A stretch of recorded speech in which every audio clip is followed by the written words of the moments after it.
เรียบซัวนิ่งชมชมูแพะสวรรค์ดา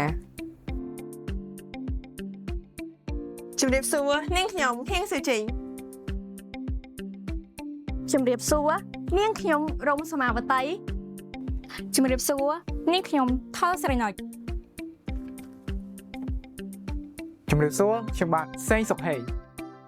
ពួកយើងទាំងអស់គ្នាមកពីសាលាមីគីវេរាជធានីភ្នំពេញជំរាបសួរខ្ញុំបាទឈ្មោះទេសផាន់រីជាគ្រូដឹកនាំជំរាបសួរខ្ញុំបាទឈ្មោះសុននីម៉ងជាគ្រូបង្វឹកកម្មវិធីជជែកដេញដោលយុវជនថ្នាក់ជាតិឆ្នាំ2026បានឈានមកដល់វគ្គជំរុំជុំទី3ហើយមុននឹងឈានមកដល់វគ្គនេះពួកយើងបានខិតខំពុះពៀរឧបសគ្គដែលកើតមានចំពោះមុខហើយពួកយើងក៏បានបដិញ្ញាចិត្តយ៉ាងខ្ពង់ខ្ពស់នៅក្នុងវេទិកាដ៏អស្ចារ្យមួយនេះ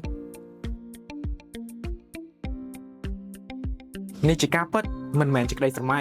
កម្មវិធីជជែកដេញដោលយុវជនថ្នាក់ជាតិបានផ្ដល់ឱកាសឲ្យយុវជនក្នុងការបង្ហាញនូវវោហារកុសលនិងការបញ្ចេញមតិដើម្បីអភិវឌ្ឍសមត្ថភាពជំនាញនិងបំណិនដូចជាការស្រាវជ្រាវការនិយាយជាសាធារណៈនុវានុវត្តការប្រឹកដោនកំណត់ថ្មីៗនិងការដោះស្រាយបញ្ហា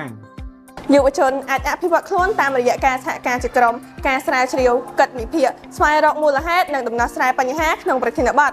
តស៊ូមតិបង្ហាញកំណត់ថ្មីៗដើម្បីក្លាយខ្លួនជាមូលធនមនុស្សដែលជាសសរស្តម្ភនៃប្រទេសជាតិ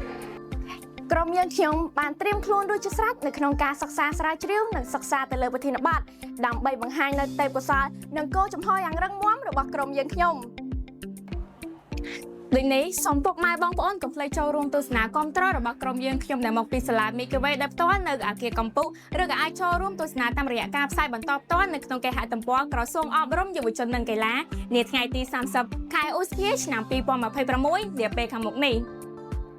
ពួកយើងទាំងអស់គ្នានឹងបដិញ្ញាចិត្តខិតខំប្រឹងប្រែងឲ្យអស់ពីសមត្ថភាពក្នុងការប្រកួតនាពេលខាងមុខនេះសូមអរគុណ